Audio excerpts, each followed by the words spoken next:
అందరికీ నమస్కారం. ఈరోజు మనం ఒక చిన్న మ్యాజిక్ గురించి తెలుసుకోబోతున్నాం. మన జీవితాన్ని ఇంకాస్త సంతోషంగా మార్చే ఒక చిన్ని రహస్యం. అదేంటంటే మన ఆలోచనల్ని మన కంట్రోల్లోకి ఎలా తెచ్చుకోవాలి అనేది.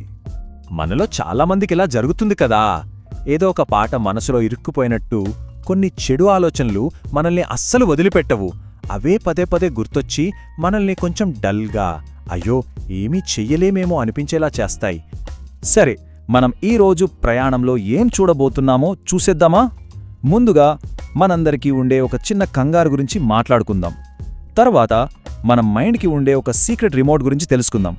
ఆ తర్వాత ఆ రిమోట్తో ఛానల్స్ ఎలా మార్చాలో చూసి ఓప్రా అనే ఒక గొప్ప వ్యక్తిగతతో ఇన్స్పైర్ అవుదాం. చివరగా దీని రోజు ఎలా ప్రాక్టీస్ చేయాలో కూడా నేర్చుకుందాం. ఇప్పుడు మన స్నేహితుడు రవి కథ విందాం. తనకున్న సమస్య నిజానికి మనలో చాలామందికి రోజూ ఎదురయ్యేదే. పాపం రవి ఏమనుకుంటున్నాడో చూడండి. నేను మంచిగా ఆలోచిద్దామనుకుంటున్నా, కానీ ఈ చెడు ఆలోచనలు వస్తూనే ఉన్నాయి అని ఫీల్ అవుతున్నాడు. తన మైండ్ తన మాట వినట్లేదేమో అని భయపడుతున్నాడు. అచ్చం మనకు ఎగ్జామ్స్ అప్పుడు ఎంత చదివినా ఎక్కడ ఫెయిల్ అవుతామో అని భయం వేస్తుంది కదా, అచ్చం అలాగే. అయితే ఈ కంగారికి ఒక చిన్న మ్యాజిక్ ఉంది. అదేంటో తెలుసా? మన మైండ్కు కూడా ఒక మ్యాజిక్ రిమోట్ కంట్రోల్ ఉందని. ఇదివరకు మనకు తెలియక, అయ్యో ఈ ఆలోచనలు వస్తున్నాయి, నేనేం చెయ్యలేను అనుకునేవాళ్లం. కానీ ఇప్పుడు మనకొక కొత్త విషయం తెలిసింది. అదేంటంటే మన ఆలోచనలకు మనమే మాస్టర్. మనం కావాలంటే ఛానల్ మార్చొచ్చు. ఈ మాట ఎంత బావుందో చూడండి.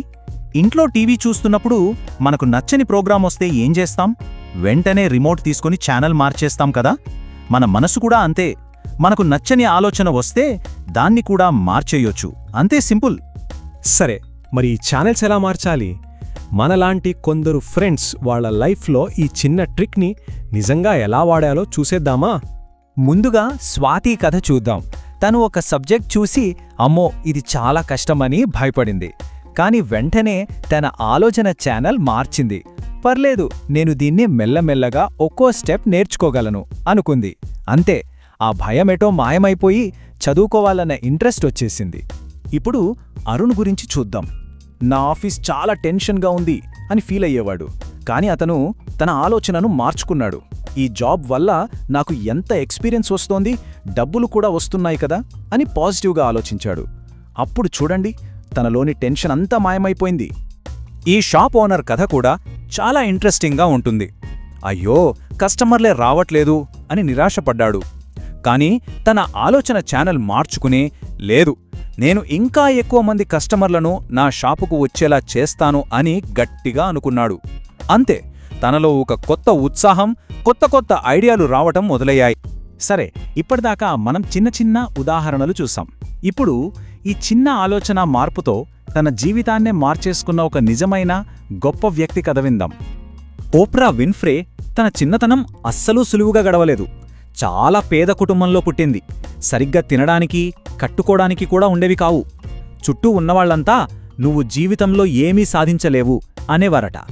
కానీ ఇక్కడే అసలైన మ్యాజిక్ జరిగింది. ఒకరోజు ఓప్రా డిసైడ్ అయింది. తన మైండ్లో ఉన్న నేను అదృష్టహీనురాలిని అనే ఛానల్ని మార్చేసి, కాదు నేను చాలా స్పెషల్, నేను ఏదైనా పెద్దది సాధిస్తాను అనే కొత్త ఛానల్ పెట్టుకుంది. ఆ ఒక్క ఆలోచన, ఆ ఒక్క చిన్న మార్పు తన జీవితాన్నే మార్చేసింది. చూశారా తన ప్రయాణం ఎలా సాగిందో? ఇక్కడ అన్నిటికన్నా ముఖ్యమైన స్టెప్ ఏది?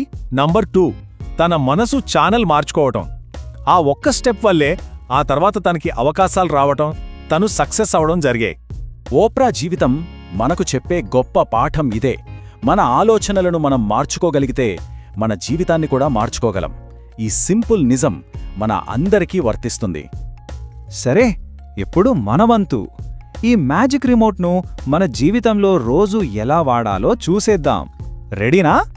ఇది చాలా చాలా ఈజీ. ఒక చిన్న గేమ్ ఆడినట్టుంటుంది. ఎప్పుడైనా మనసులో ఒక నెగటివ్ ఆలోచన రాగానే దాన్ని గమనించండి.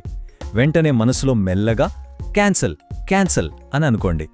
తర్వాత దాని బదులుగా ఒక మంచి హ్యాపీ ఆలోచనను పెట్టుకోండి. అంతే. ఎప్పుడూ ఈ మాటలు గుర్తుంచుకోండి. మన మనసు మనకు బాస్ కాదు, మనమే మన మనసుకు బాస్. మన పవర్ మన చేతుల్లోనే ఉంది. ప్రతిరోజు ఉదయం లేవగానే మనతో మనం ఈ మాట చెప్పుకుందాం. నేను పాజిటివ్ ఆలోచనలనే ఎంచుకుంటాను. నా మనసుకు నేనే యజమాని. గుర్తుంచుకోండి ఫ్రెండ్స్, రోజూ చిన్న చిన్నగా నేర్చుకుంటే ఏదో ఒక రోజు పెద్ద విజయం మనదే.